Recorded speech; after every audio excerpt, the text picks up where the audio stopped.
Klay Thompson, you just salvaged your season, my man. What an incredible game-winning shot in a game that Kylen, I thought, was way too close for comfort. But nonetheless, the Warriors win their first home game of the year. And just like that, they're back on the road. Kylen Mills and I are going to break it all down next.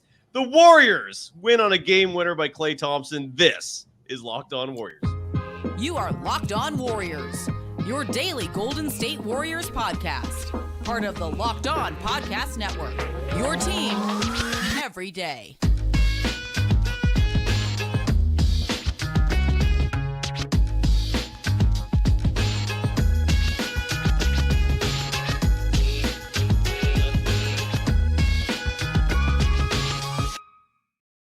Thank you for making Locked On Warriors your first listen every day. We're free and available wherever you get podcasts and on YouTube. We're part of the Locked On Podcast Network, your team every day. Tonight's episode is brought to you by FanDuel, the official sportsbook of the Locked On Podcast Network. Make every moment more. Right now, new customers get $150 in bonus bets with any winning $5 moneyline bet. That's $150 if your team wins. Visit FanDuel.com/lockedon to get started. You can follow Kylen Mills on all social media platforms at Kylen Mills. Super easy. It's her name. You can follow me, Cyrus Saatsaz, on Threads. I got to get that X out of the graphic below me. Again, on Threads at Dog Wild. That scene is blowing up. Kylen, it was a hell of a game.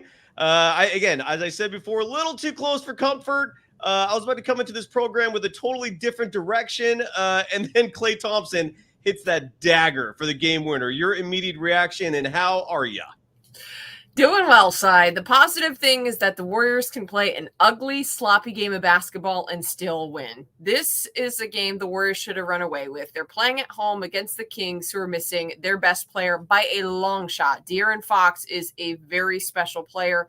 Without him, the Warriors should have theoretically dominated. But as Klay Thompson pointed out in his post-game interview, it's a long NBA season. You're not going to play your best for 82 games, and good teams will find ways to win even when they're not on. And the Warriors struggled a bit from three. They had too many turnovers. That was one key issue, especially down the stretch. I mean, Steph had a couple that I was just like scratching my head or just shaking my head at rather. So turnovers were an issue. The 3-point shot wasn't falling, but the Warriors found a way to win. And that's a great sign because at the end of the day, good teams find ways to win on off nights. And that's exactly what the Warriors did. And it's still fun to watch the Dubs win in this kind of fashion. It's good practice for the postseason and later on in the season to be able to execute in those late game tight situations. It's something the Warriors really struggled with last season. Early on in this season, they've had a little bit of shaky fourth quarter play, so I think it was a big positive. They were able to close out. Klay Thompson hits a clutch shot, and hopefully that provides him a lot of confidence moving forward because Klay, we've talked about, has been a little hot and cold, a little bit up and down, streaky in terms of his shooting. And I think it's a really positive sign for him to hit a shot like that. It was a really tough shot. The Kings didn't fall apart by any means guarding him. I mean, it looked like Keegan Murray was going to get there for the block from behind. And he managed to get the shot off. He rose up and it was a difficult shot off the dribble. I want to give Klay a lot of credit for hitting that shot in a very clutch situation. And I'm hoping that it'll do a lot for his confidence moving forward. So overall, I think if you're the Warriors, you walk away happy you won, but still a lot of things to look at and room for improvement. Yeah, it was there were a few things there that stuck out to me in this game. I have my notes as I always do, just jotting these things down throughout the game. I thought Klay's shot was beautiful early. Like there was a moment, for example, where he hit a 3-pointer with nothing but net.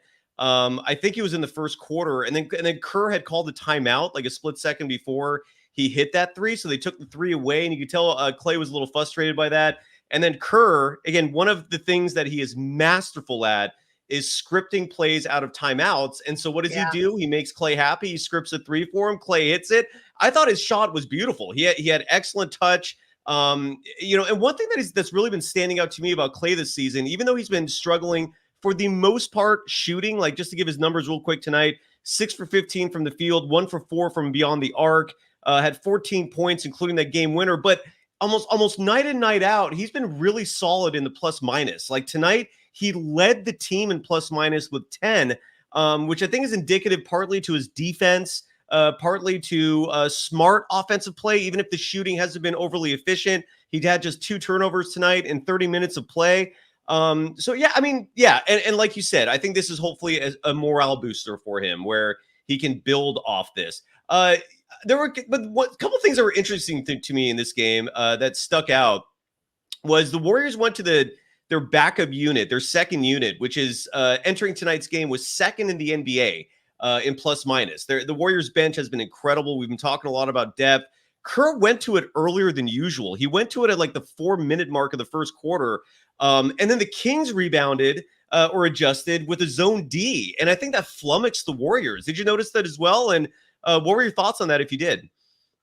I think definitely the zone defense maybe threw them a little bit for a wrench, but I just think that the Warriors second unit started slow. I mean, early on in the game, it wasn't clicking. It wasn't looking good. I mean, Chris Paul didn't score in the first half, and he had a very quiet night overall, finishing with 2 points. He did have 8 assists, which is key because he does facilitate, but still, he couldn't hit a shot in the first half. Kuminga had a couple, so he had some nice runs, but Moses Moody had, I think, 1 point. He had a quiet night as well, but in that first half, like, he was a little bit slow in the minutes that he got. Saric was struggling as well early on. He ended up finding his shot more, and I think he ended up making a 3 triples, if I'm not mistaken. But it just, for some reason, the second unit was not clicking early on in this game, and it was a struggle. Like I said, especially in the first half. But, the Warriors were able to grind it out and, were able to get the win. So that's, all the positives you can take away. I still feel confident in the Warriors bench. Basically, that's, my biggest takeaway. Not the best night, but I do think the Warriors do still have that depth that's going to be key later on in the season. Oh, for sure. And I think Kev and Joe both nailed it perfectly. Kev writes, because the starters kept blowing leads. Yeah, the starters were just really slow out of the gate tonight. They just were flat in a lot of ways. But then, Joe, you took the words out of my mouth that we saw Klay come back in and play with that second unit to bust that zone. I think that was Kerr's intention there. That zone was really causing issues for the Warriors tonight. But again, they come out with the win. I don't know why I suddenly have this reputation for just a few fringe lunatics out there like Trina, who suddenly paint me as like a Klay hater. All I've done in this show until the preseason and early this season has shown Klay nothing but love. I don't get that, but whatever. If you want to go off and live in your fantasy land with that weird little idea, go for it. That's your prerogative. But again, it hits the game winner, his third in his career. I have to look up what the other 2 game winners are that he's hit, because I don't have any memory of when else he has done this. But let's talk about the bench for a second. And I guess let's talk about the one thing that sticks out to me in general, not just with the bench, but the whole team. The Warriors got killed on the glass tonight. The Kings came into this game without De'Aaron Fox. So you knew they were going to adjust things a little bit. JaVale McGee was just eating them up inside. Dario Saric had his struggles at times defending Domantas Sabonis. But when it comes to rebounding, they got slaughtered 48-36 on the glass. And the offensive rebounds didn't help either. The Kings had 14 just to the Warriors 7. And games like these tonight, look, the Warriors won. We're stoked, right? But in my opinion, it shouldn't have been this close.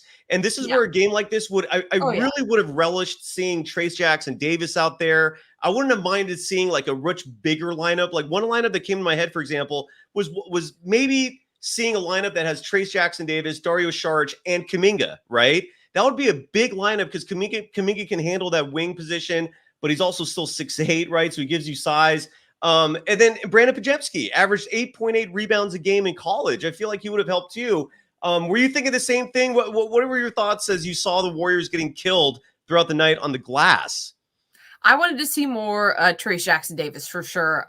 He's a player that we've talked about extensively on the show. I think that he's played really well in the preseason. He's played well in the regular season minutes that he's gotten. I think he's proven that he's ready to play at this level. We just talked about him on Monday night. He's a lot more skillful than I thought. He also has a lot of attributes of a traditional big. He's good inside. I think his defense has held up a lot better than I thought it would. He has the rebounding ability. So for sure, I think when the Warriors are getting beat on the glass, he is a player that they should be looking to. Another thing that stood out to me though was Jonathan Kuminga, a player who we've talked about has to be more active on the glass. He finished tonight with just 1 board. He did have a couple of nice finishes, some nice baskets, but to me, he's also a player that needs to carry more of that workload on the glass, especially in games where the Warriors are struggling. We talked about it the other night, Monday night. They were successful in rebounding. And a big reason why is that everyone contributed. 9-10 guys had 3-2-3 plus or more boards. So you can't have a night where Jonathan Kuminga just doesn't bring in any rebounds. Even Moses Moody had 3 looking at the stat sheet, but I just think that there are a couple of guys who could have done a little bit more on the glass. In addition to, I would have liked to see Trace Jackson Davis. Yeah, that was weird. I looked at it. I didn't realize he only grabbed 1 rebound until I saw the box score. And because there wasn't a single play that sticks out to me where I was thinking back going, damn it, Kuminga, why didn't you attack the glass there? Why weren't you hustling there? Like, I can't think of any plays where you could single out Kuminga for not grabbing the boards, but it is weird. He only grabbed 1 for the night. Klay just had 2 rebounds. Draymond just had 2 rebounds. And Draymond played 27 minutes to Kuminga's 17. So there were a lot of players out there. Andrew Wiggins only had 2 rebounds. It seemed like it was across the board. I just think that the Kings had a bigger lineup out there. And they were taking advantage of the Warriors being smaller. But I hear you. It's a lot of blame to go around in terms of the rebounding numbers. Again, the Warriors got killed 48-36, but they still won. And that's all that matters. The Warriors are now 4-1. We got to come back in just a moment. After I give some love, we got to give some love to our one sponsor for this evening, and that is FanDuel, the official sponsor official sportsbook, of the Locked On Podcast Network. Let me get that graphic up there. There we go. FanDuel. And score early this NFL season with FanDuel, America's #1 sportsbook. Right now, new customers get $150 in bonus bets. You get that if you just win a $5 money line bet. So, for example, if you had bet on the Warriors tonight, who I believe were 7.5-point favorites, did not cover that spread, but you don't need a spread with the money line. So all you would have had to do is bet $5 on the Warriors to win.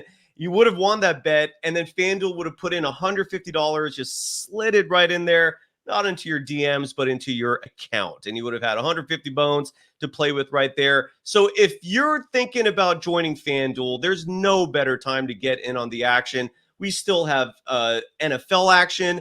The NBA's in full steam. If you want to bet on hockey, if you want to bet on, I feel like soccer is year round. Is there ever a time of season when there is no soccer season, Kylen? It depends on what kind of soccer, but internationally, no, because if you follow leagues overseas, then yeah, there's always something. There you go. And so FanDuel can always be there for you 24/7 because there's always something to bet on. Visit FanDuel.com/lockedon and kick off the NFL season. FanDuel, the official partner of the NFL. You are Locked On Warriors, your daily Golden State Warriors podcast. Part of the Locked On Podcast Network, your team every day. Thank you for making Locked On Warriors. Sorry, I'm like fumbling over my words. Thank you for making Locked On Warriors your first listen every day. For the everydayers, Friday night is another game. The Warriors are back on the road, and as with every post-game show, unless we otherwise let you know, make sure you catch us right here for the live action. This Warriors team is now 4-1, Kylen. People, by the way, you folks can follow Kylen Mills on all social media platforms at Kylen Mills. You can follow me, Cyrus Saatsaz, on Threads, not that X down there. I'm going to get that fixed right away. On Threads, at Dog Wild. So did you notice a play, by the way? So the other night, I pointed out and that Steve Kerr, I just didn't think it was very smart, but whatever. Steve Kerr was pointing to his head the other night. I don't know if you noticed this. I think this is a show I did with Greg Silver. And this was the Rockets game, I believe, where Jonathan Kuminga committed a dumb foul. And Steve Kerr was, the cameras went to him. He was like, he was doing this gesture to his head, like not a smart play, right? And then tonight, you saw him, the Warriors called a timeout, and he was like yelling at Moses Moody. I don't know if you saw that, but basically it was a play. And again, the Warriors were sloppy tonight. I don't know if you mentioned the turnover numbers, but just to remind people, the Warriors tonight finished, if I have this box score correct, 17 turnovers. Say it again. I'm sorry. 17 turnovers to 12 for the Kings. And one of those turnovers was Stephen Curry, who himself had 7 of those turnovers tonight. One of those 7 turnovers was a pass to Moody. And Steve Kerr called the timeout right away, and he was yelling, "Wake up!" at Moody. Like just yell, like he didn't think Moody was alert enough to come to the ball, to come back for the pass. Later on, towards the end of the game, I don't know if you noticed this, Draymond Green was livid at Moody because he thought Moody should have cut to the basket for a pass. Would have been a sketchy pass. I don't know. And I don't know if, in all honesty, if Draymond was yelling specifically at Moody. I don't know if you saw either of those two plays. Does that matter to you? Is that just part of the game? What are your thoughts on that, Kylen? I didn't notice where you mentioned during a timeout that Kerr was yelling at Moody. I know exactly the play you're talking about. There actually were two different plays where Curry, well, there was another one that I think almost was a turnover, but where Curry was trying to connect with Moody and then ended up turning the ball over. I mean, he could have checked to the ball for sure. I also think it was a little bit of a telegraphed pass, and some of the blame does have to be on Steph. As much as he is a vet, there are still times where he can clean up his turnovers. You just mentioned the numbers for Steph, way too high. He had a series where he had like 2 or 3 in a row, and you're just like, Steph, come on. And you could see he was frustrated with himself. He's aware of it. But I specifically remember that play with Moody where I think that, Steph could have also taken some of the blame, although I get Steve Kerr wanting Moody to be a little more aware and checking to the ball. But, I mean, I think it's all part of the game in terms of whether he was yelling at Moody or yelling at someone else. I mean, just the thing is, someone pointed out in the chat, bet you Kerr wasn't yelling at Steph. And yeah, I think that there is a little bit more leeway for some of the vets. And Steve Kerr knows, that Steph doesn't need to be told about mistakes made on a turnover. He's earned that right. Whereas some of the young guys, they do need to be coached up a little bit more. Jesse Brown saying that Draymond was not yelling at Moody. He was just reacting to the fact that the play did not work. And that's a possibility. I know at time when you were talking about on that one too, but I didn't realize that he was yelling specifically at Moody as well. I hope that's true. Yeah, I thought he was just yelling in frustration. So I don't know. I'm not positive about that specific play. But overall, evaluating Moses Moody, it was a quiet night for him. The shots weren't falling, not great, but I did still like that he brought defensive energy and hustle. That one block on Kevin Huerter was so fun to watch. Oh my gosh, that was incredible. And to me, to see him continue to battle, to come out and hustle and play hard defense, despite the fact that he wasn't successful offensively, was still a positive sign, shows growth, shows maturity. He had another couple plays where he broke up a pass. He prevented, I think there was a time where Keegan Murray was trying to get to the basket. He prevented him from getting through and getting a 3 as well. But I thought he still played good defense and he hustled and he ran hard. So those were some positives to take away, even though offensively wasn't really working for him tonight. Totally. There was a lot of positives tonight. I'm gonna, and again, I sit there and write these notes throughout the game. And I hope some of them work out for the show. And I think a few of these are going to really shine in terms of positives. And these are maybe subtle. Maybe people noticed them. Maybe they didn't. But Kylen, I'm going to run each of these past you. Let me know what you think. First things first, I'm noticing Jonathan Kuminga's decision-making drastically improved from a year ago. There was a play, for example, I believe this was in the second quarter, where he normally, I feel like in years 1 or 2, would have proceeded to attack the rim. He was heavily guarded, but instead he passed up what would have been a difficult drive for an easy pass to Saric. Saric made the bucket, and then the very next play, he gets past the ball, I believe, at the top of the key and drains an easy 3. And these subtle things, I think, are signs of maturity, signs of the game starting to slow down for him a little bit. When the Kings were playing that zone D on that second unit, Kuminga made a few huge buckets inside in the paint. Just some mid-range floaters, because those are the holes in a defense when you're playing against a zone. Are you noticing that as well, or not? What are your thoughts on that? I think Kuminga's continued to progress in a number of ways. The decision-making is better. The shot selection is better. He's not forcing it offensively. Just want to take a look here at his final numbers really quick. Ended up 4 for 9 from the floor, 1 for 2 from 3. A board, an assist. He did finish with 12 points. And then I was trying to remember, he did have a steal, which I thought was another positive sign. Decent defensively, just 1 turnover and 2 fouls.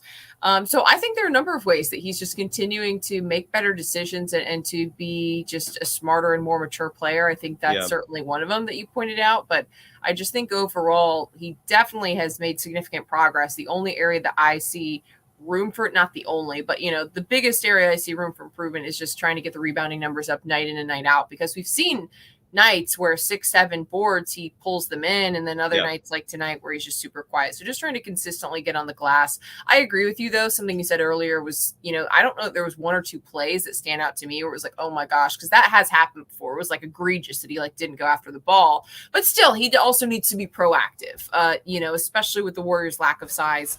When they're going up against a bigger lineup like the Kings have, he does need to look to be more aggressive and, over the top. But I'm happy with the progress Kuminga's made this season. I think that he looks much more mature than a year ago. Absolutely. Yeah. And then there was also a play, I've been partly jovial in criticizing Steve Kerr for not winning coaching challenges. He won one tonight. I don't know if you noticed that. It was an egregious call. Oh, it was a terrible call. You're talking Awful. about that charge? Yeah, elaborate, please. Yes. Yeah. Well, that was a no-brainer. That was a no-brainer. I mean, whether it was a charge or block, like that was an awful call. Clearly, the feet were still moving.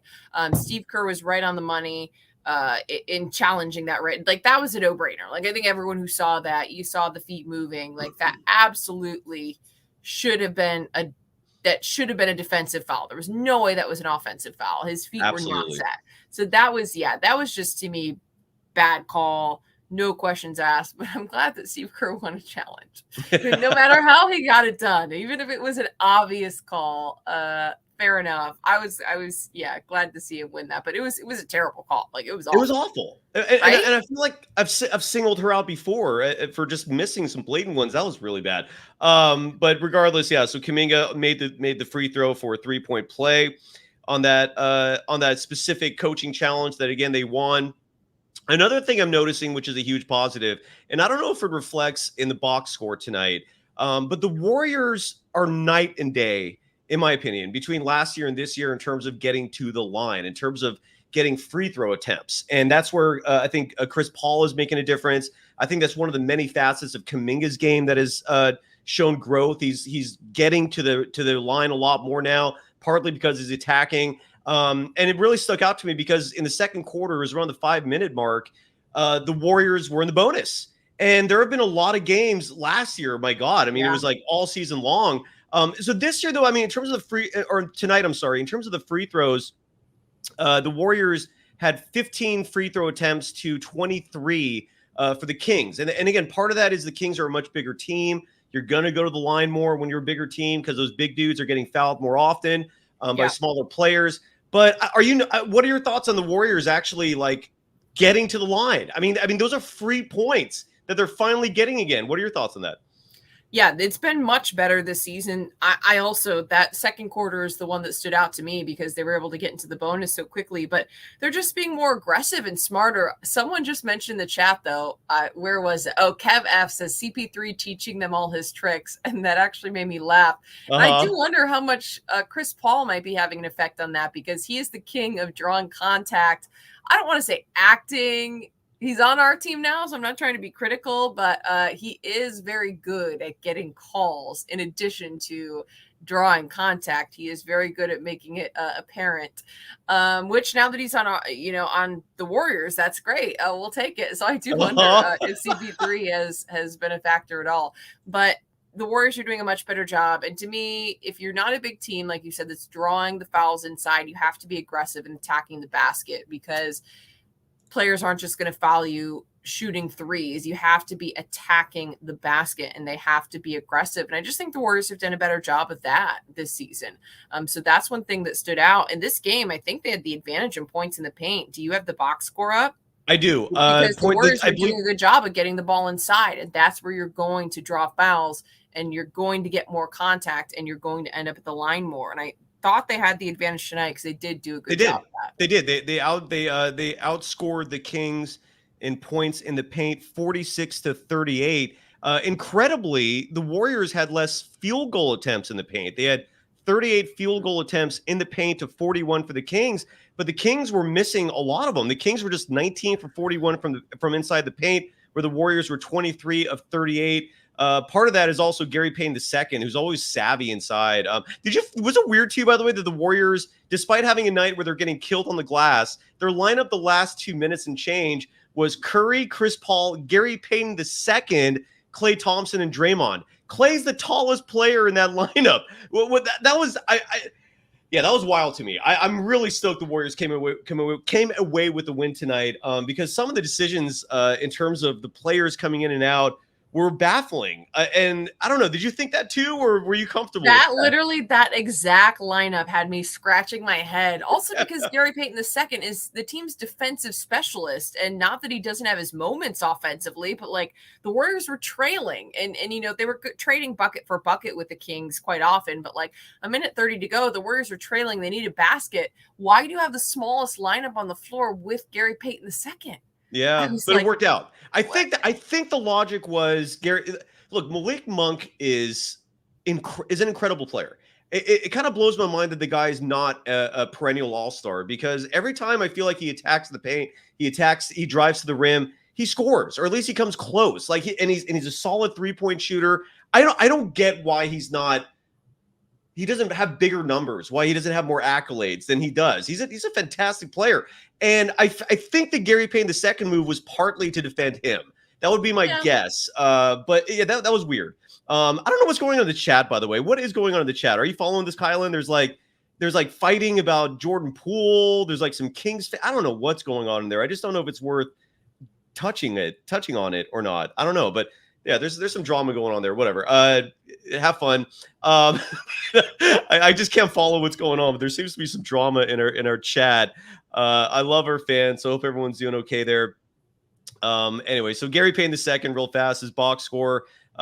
He played 22 minutes tonight.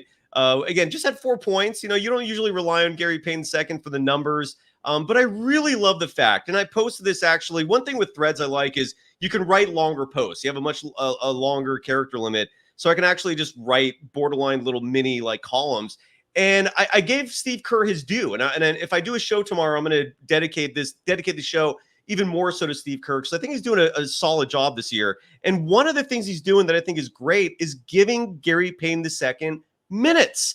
Like that was one thing that 2 years ago, look, they won the title, but it was a point of contention for me, because Gary Payton II 2 years ago didn't even make the final roster. He had to clear waivers, and then the team decided to not go with Avery Bradley. They went with Gary Payton II instead. It took him a long time to start earning minutes in the rotation.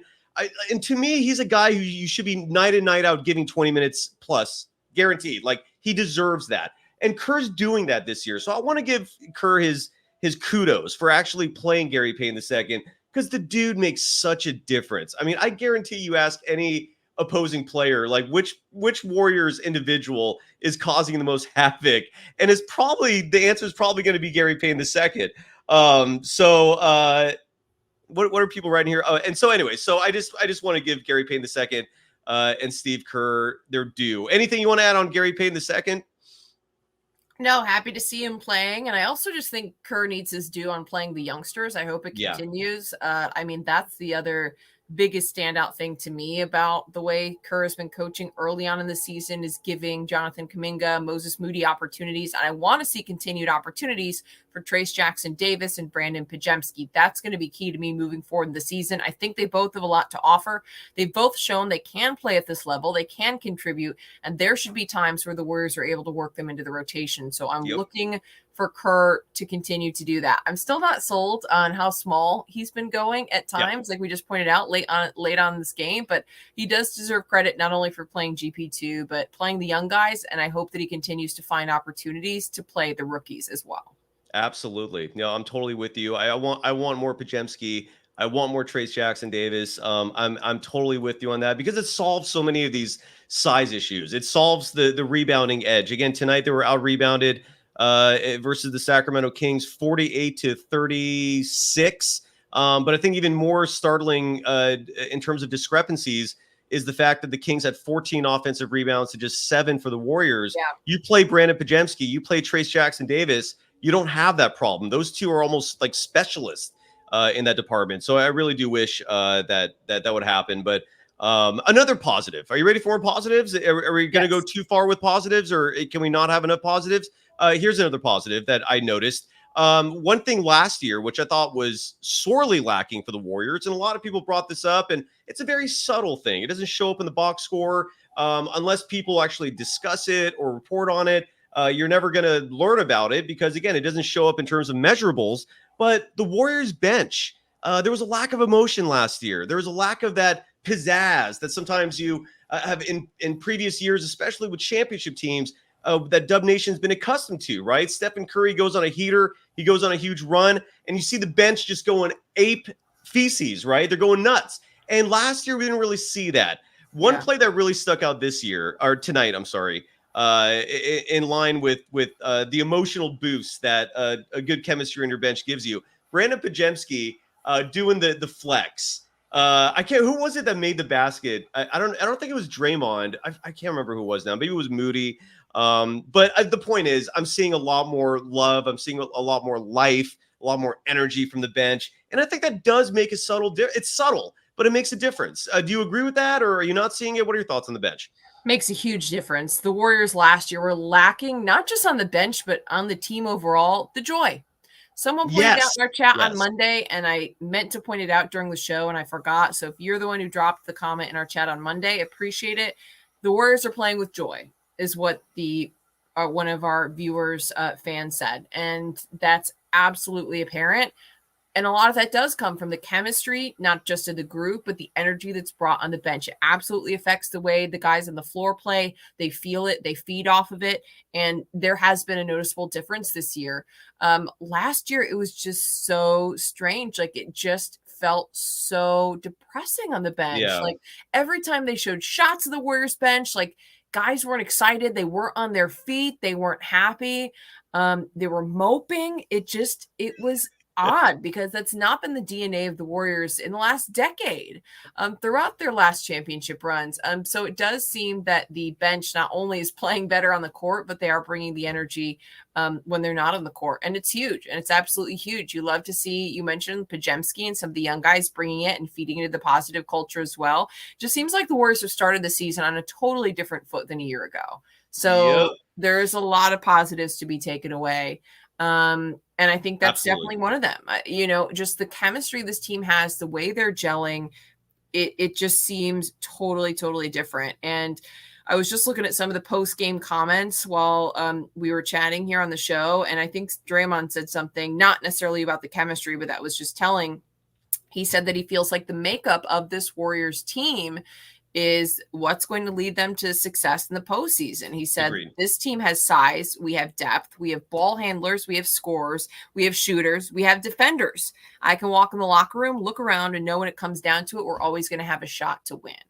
That's what Draymond Green said in the postseason today. And he's right. Even on off nights, even on ugly nights, even when the three isn't falling, even when they're turning the ball over too much, this team does have a good combination and mix of skill that is going to allow them to compete night in and night out. And the chemistry piece is also a huge part of it. Totally different feel compared to a year ago, which is awesome because a year ago, I'm not going to talk about what was going on a year ago, but it was not good.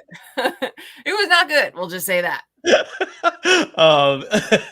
Ken Mamba asked, this is based going off what Charles Barkley said the other night, saying the Warriors are cooked.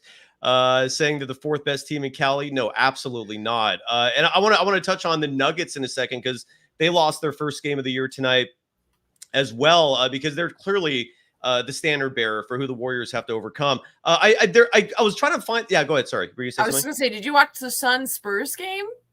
Yes, that was a wild one. That was a very wild one. Yeah, it was. It was crazy. Interesting action happening around. So I just brought it up because the Suns are another team to kind of watch in the West. If we're going to talk about the Suns, I want to raise attention to the NBA to check them out for load management. You have two of your three superstars sitting out night after night for minor injuries. Why don't you do a little investigating there? Check out what's going on with that load management, because a minor back strain, a minor foot injury, and you're sitting out games left and right. Yeah, I thought load management was supposed to be banished. By the way, Steve Kerr, real quick, let's hear from him. He explained Gary Payne II's the reasoning for playing Gary Payne II at the end of the game tonight. We were just talking about that a moment ago. Here's Coach Kerr. You close with GP2. It was that specifically a Monk matchup.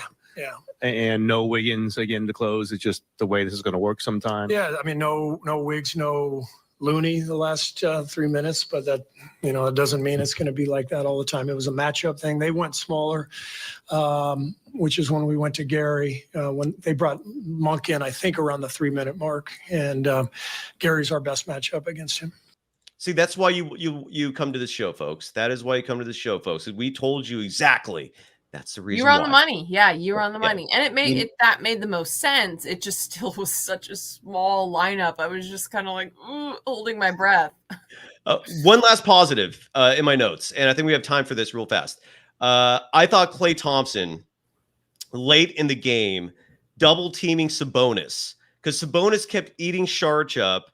Look, Sharch he's not perfect. I love him on this team. The fact that he stretches the floor offensively is huge. I noticed him toughening up in the game, like his rebounds started to have a little extra vigor to him, but he was having a hard time defending Sabonis. And there was a play, again, it was either late third quarter, maybe it was in the fourth, but Klay came in there and double teamed him. And I think he got a block and caused a turnover.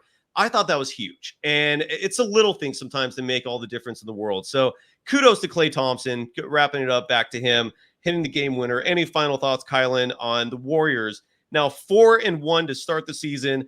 They have the second best record in the NBA, or at least in the Western Conference. And it's a tough Western Conference. So for the Warriors to be 4-1, very impressive. Your final thoughts? 4 straight wins. Now they got to get it done more on the road. So big test to come, and we'll be back at it soon. Absolutely. Yeah. Whatever's going on in the chat tonight, I hope you all worked it out and find peace. But great show as always, Kylen. Thank you so much. Thank you to everyone joining us. 9:45. Look, geez. And when I say 9:45, I don't mean the time. That means that's how many people are literally in our stream right now. That is incredible. I can't thank you folks enough. We'll be back at this Friday, if not sooner. Thank you, Kylen. Thank you, everyone. We'll be back at this soon. Bye-bye. Night.